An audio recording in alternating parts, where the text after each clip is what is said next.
अगली तकर्रियों का फैसला मेरिट पर होगा। इमरान खान तकर्रियों में मुदाखलत करके अगला इलेक्शन फिक्स करना चाहते हैं।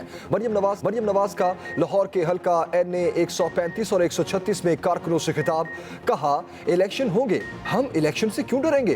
क्या इमरान खान जैसे नाकाम शख्स के खिलाफ किसी को साजिश की जरूरत थी? साजिशी खत की बातें सुन सुनकर दिमाग पक गया है। अब ये चौकों में खत दिखाकर पैसे मांगेंगे। पार्लियामेंट ने इमरान खान को उठाकर बाहर फेंका। हमें कहता था घबराना नहीं, इख्तिदार जाने पर धाड़े मार मार कर रो रहा है। इन्हें पागल खाने भर्ती कराएं तो ये पागलों को भी पागल कर देंगे। 12 बजे अदालतें इसलिए खुली क्योंकि आइन पर हमला किया। हमजा शहबाज बोले, हम तलाशी दे चुके, अब इमरान नियाजी की बारी है। झूठ की सियासत का मुकाबला सच से करेंगे।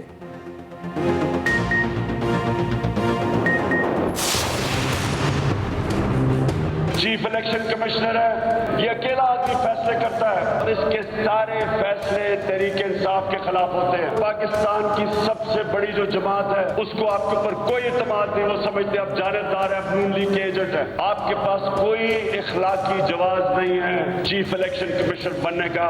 आपको रिजाइन करना चाहिए। मुल्क के ऊपर साजिश के तहत एक इम्पोर्टेड हुकूमत मुसल्लत की गई है। ये जो चेरी ब्लॉसम बूट पॉलिश ऊपर बैठा दिया, ये भी वही मीर जाफर है। NRO 2 के लिए, क्योंकि अब इसको NRO मिल जाएगा, सारी इसकी और इसके सारे टब्बर की चोरी माफ हो जाएगी। इमरान खान का चीफ इलेक्शन कमिश्नर पर लीगी एजेंट होने का इल्जाम। 20 लाख अफराद इस्लामाबाद में जमा करने का ऐलान। लाहौर में वर्कर्स कन्वेंशन से खिताब में चेयरमैन PTI ने कहा, चीफ इलेक्शन कमिश्नर तस्लीम नहीं, मुस्ताफी हों। उनके पास ओहदे पर रहने का कोई जवाज नहीं। अब तक मुनहरिफ अरकान के खिलाफ कार्रवाई नहीं की। तमाम जमातों की फॉरेन फंडिंग की भी रोजाना की बुनियाद पर समाअत की जाए। इलेक्शन कमीशन के तमाम फैसले तहरीके इंसाफ के खिलाफ आते हैं। ये भी कहा, ये मीर जाफर और चेरी ब्लॉसम है। अगर ये कामयाब हो जाते हैं तो कोई वजीर आजम बैरूनी साजिश का मुकाबला नहीं कर पाएगा। चोरों के टब्बर को NRO मिला तो फिर इंसाफ के निजाम की कब्र खोद दी जाएगी। हमारी हुकूमत के खिलाफ पहले साजिश फिर मुदाखलत हुई।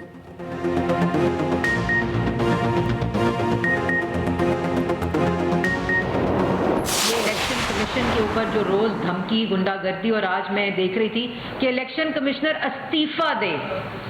इस्तीफा तो आपको देना चाहिए था उस वक्त जब इक्तिदार से चिमटे हुए थे और 60 लाख लोगों को बेरोजगार किया, 43,000 अरब का कर्जा लिया, महंगाई की शरह 16% पर पहुंचाई, तरक्की की शरह मनफी की, और आज भी वो 2018 से कम है। इस्तीफा आपको देना चाहिए था। क्यों कराएं इंतखाबात? इलेक्शन वक्त पर होगा। हुकूमत का दो टोक जवाब। वज़ीर इत्तलात मरियम औरंगजेब का इमरान खान पर इलेक्शन कमीशन को धमकाने का इल्जाम। कहा, फॉरेन फंडिंग केस का फैसला मुतवक्के है। चीफ इलेक्शन कमिश्नर क्यों मुस्ताफी हों? इमरान खान अब दोबारा कंटेनर पर चढ़ गए हैं। आप लोगों की पगड़ियां उछाल कर सियासत नहीं कर सकते। 4 साल में इन्होंने सिर्फ कौम से झूठ बोला। जिन पर करप्शन के इल्जामात लगा रहे हैं उन पर करप्शन साबित क्यों नहीं हुई? ये भी कहा, 7 मई के बाद ईंधन का मसला खत्म हो जाएगा। 1 मई के बाद लोड शेडिंग नहीं होगी।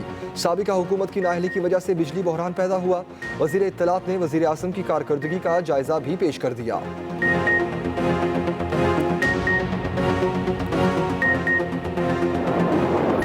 पाकिस्तान में इस वक्त जो एक बहुत बड़ा बहरान पैदा हो चुका है वो बिजली और डीजल का है। हम देख रहे हैं कि बदतरीन लोड शेडिंग हो रही है। तहरीके इंसाफ की हुकूमत ने 10 साल का सबसे बड़ा जखीरा जो डीजल का था वो बिल्ड किया था और हम वो छोड़ के गए थे। इनके पास अभी तक कोई वजीर तवानाई का नहीं है। 3 हफ्ते के करीब होने वाले हैं। पहले इससे पहले भी जो बहरान था, सो 3 हफ्तों से कोई वजीर ही नहीं है। जी के फैसले वो रोज के रोज होने होते हैं। आपको चाहिए कि कोई डिसीजन मेकिंग जो है वो हो रही है। यहाँ पे डिसीजन मेकिंग हो ही नहीं रही है। मरियम औरंगजेब काउंसलर का इलेक्शन लड़कर दिखाएं। फवाद चौधरी का चैलेंज। कहा, मरियम औरंगजेब मोहल्ले की औरतों वाली बातें करती हैं। बिलावल के हल्फ उठाने के बाद पीपल्स पार्टी नून लीग में शामिल हो गई। इलेक्शन कमीशन को कहूंगा कि इन सब को लोटे का एक ही इंतखाबी निशान दे दे। अवामी दबाव की वजह से इन्हें दौरा सऊदी अरब पर यूटर्न लेना पड़ा।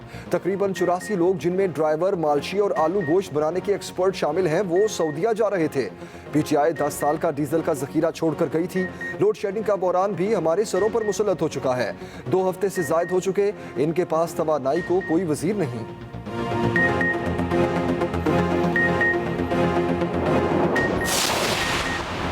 वज़ीर ख़ारजा बिलावल भुट्टो की इस्लामाबाद में चीनी सिफारतखाने आमद, हमले में जानी नुकसान पर गहरे दुख और अफसोस का इजहार।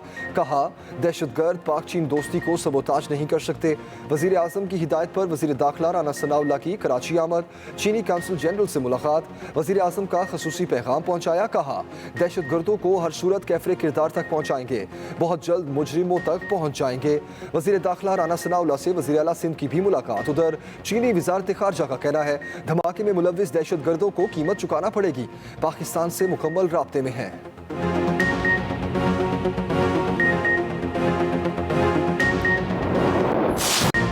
लोड शेडिंग का अजाब काबू से बाहर, सख्त तरीन गर्मी में बार बार बिजली की बंदिश रोजेदारों का इम्तिहान लेने लगी।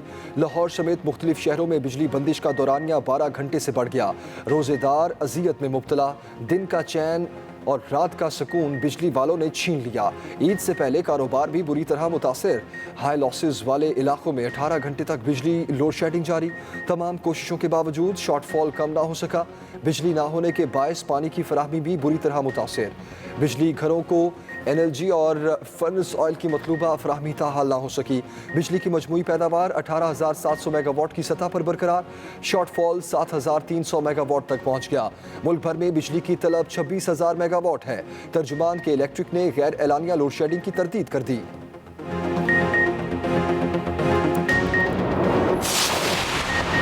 वज़ीर आज़म का 1 मई से लोड शेडिंग खत्म करने का वादा। पावर सेक्टर में इस्लाहात और बंद बिजली घर जल्द बहाल करने का कह दिया। वज़ीर आज़म शहबाज शरीफ से वफाकी वज़ीर पावर डिवीजन खुर्रम दस्तगीर की मुलाकात।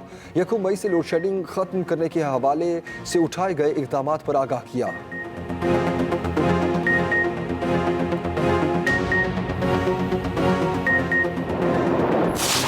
गवर्नर पंजाब को आज नौ मुंतखब वज़ीर आला हमजा शहबाज से हल्फ लेने का हुक्म। खुद हल्फ ना लेने की सूरत में नुमाइंदा मुकर्रर करने के अहकामात। लाहौर हाई कोर्ट ने हमजा शहबाज की दरख्वास्त पर फैसला सुना दिया।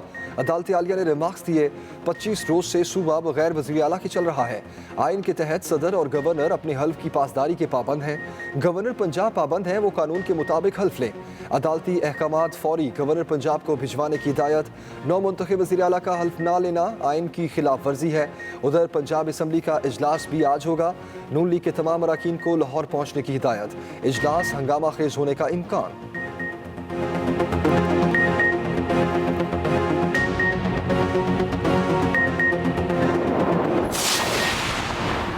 साबिक चीफ जस्टिस साकिब निसार की जमान पार्क में इमरान खान से मुलाकात। साकिब निसार इमरान खान की ख्वाहिश पर मिलने गए। चेयरमैन PTI ने साबिक चीफ जस्टिस को कानूनी मशवरों के लिए बुलाया था। जराये के मुताबिक हाई कोर्ट के फैसले समेत मुख्तलिफ अमूर पर बातचीत हुई।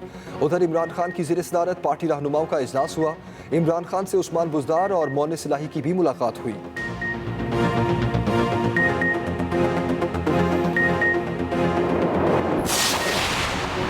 सादिक अमीन के झूठे सर्टिफिकेट लेने और देने वाले की मुलाकात। मरियम नवाज का इमरान खान और शाकिब निसार की मुलाकात पर रद्द अमल। कहा, इन्होंने सदाकत और अमानत जैसे मुकद्दस अल्फाज को भी दागदार किया। वज़ीर दाखिला राना सनाउल्लाह की भी तनकीद। कहा, पहुंची वहीं पे खाक जहां का खमीर था। पनामा और इकामा के ड्रामे के फनकार आज एक जगह जमा हो गए। दोनों के ड्रामे का ड्रॉप सीन हो गया। एक तोशा खाना खा गया, दूसरा डैम के पैसों का हिसाब नहीं देता।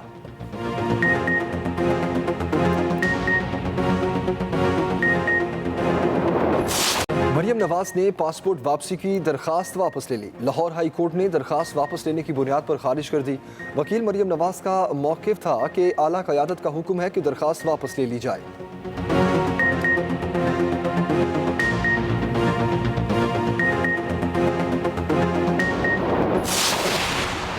बिलावल भुट्टो जरदारी वज़ीर ख़ारजा बन गए। बतौर वफाकी वज़ीर हल्फ उठा लिया। तकरीब हल्फ बरदारी में आसिफ जरदारी, आसिफा भुट्टो और सनम भुट्टो की शिरकत। सदर मुमलिकत ने बिलावल से हल्फ लिया। बिलावल भुट्टो जरदारी मुल्क की तारीख के कम उम्र तरीन वज़ीर ख़ारजा बने। 33 बरस 7 माह की उम्र में हल्फ उठाया। तकरीब हल्फ बरदारी के बाद बिलावल भुट्टो की सदर मुमलिकत आरिफ अलवी से 1-on-1 मुलाकात भी हुई। वज़ीर आज़म शहबाज शरीफ, सरबराह JUI मौलाना फजलुर रहमान और साबिक गवर्नर सिंध इशरतुल इबाद की बिलावल को मुबारकबाद।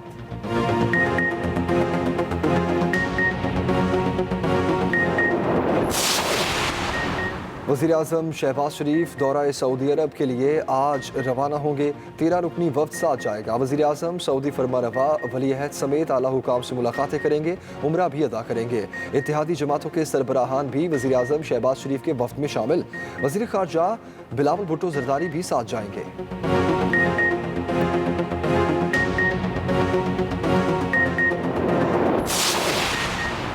Army chief general Qamar Javed Bajwa का लाइन ऑफ कंट्रोल का दौरा। ISPR के मुताबिक आर्मी चीफ को LOC की सूरत हाल और फॉर्मेशन की ऑपरेशनल तैयारियों पर ब्रीफिंग। जनरल कमर जावेद बाजवा ने चकोटी सेक्टर में तैनात जवानों के साथ वक्त गुजारा, जंगी तैयारियां और बुलंद हौसलों की तारीफ की।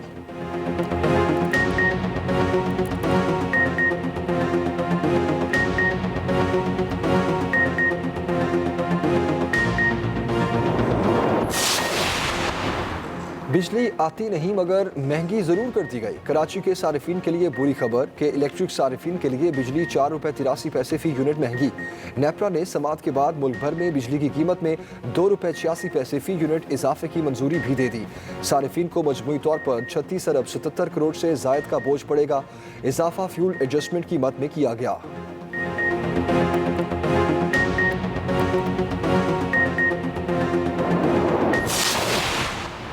वाह कैंट से अगवा होने वाले बच्चे की लाश मिल गई। अजान ट्यूशन पढ़ने गया था, फिर वापस नहीं लौटा था। बच्चे की लाश उसी ट्यूशन वाले घर के कुएं से मिली। अगवा का मुकदमा पहले ही दर्ज था।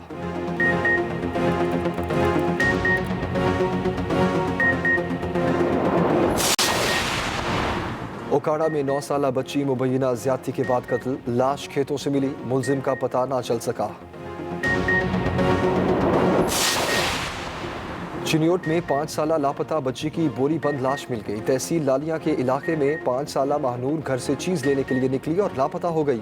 अहले खाना बच्ची को तलाश करते रहे, बोरी बंद लाश घर के करीब से मिली। वाक़े के खिलाफ अहले इलाका का एहतजाज, मुलजिमान की गिरफ्तारी का मुतालबा।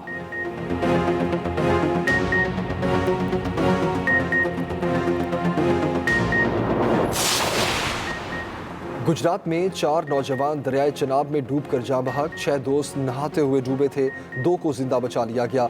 डूबने वाले अफराद का ताल्लुक एक ही गांव से है।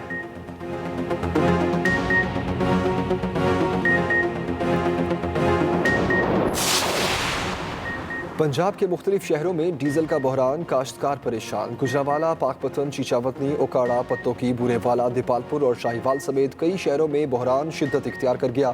डीजल ना मिलने पर किसान सड़कों पर निकल आए, ट्रैफिक बंद करके एहतजाज। ट्रांसपोर्टर्स, फैक्ट्री मालिकान भी डीजल के लिए ख्वार होने लगे।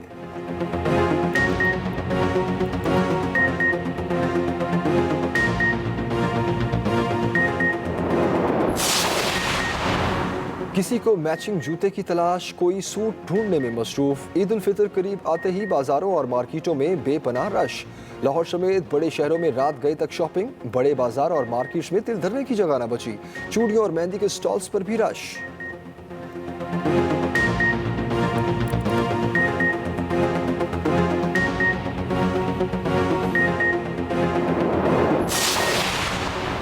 इस साल 30 रोजे होने का इम्कान। ईद उल फितर 3 मई बरोज मंगल को होने की पेशगोई। महकमा मौसमियात ने शवाल के चांद पर अपनी तकनीकी रिपोर्ट इरशाल कर दी। ज़राए के मुताबिक इतवार को मतला मुकम्मल साफ होगा, ताहम चांद नजर आने के इम्कानात कम हैं। KP हुकूमत ने ईद पर 5 छुट्टियों का ऐलान कर दिया। 2 से 6 मई तक तातीलात होंगी। पूरा हफ्ता ही सरकारी दफातर बंद रहेंगे।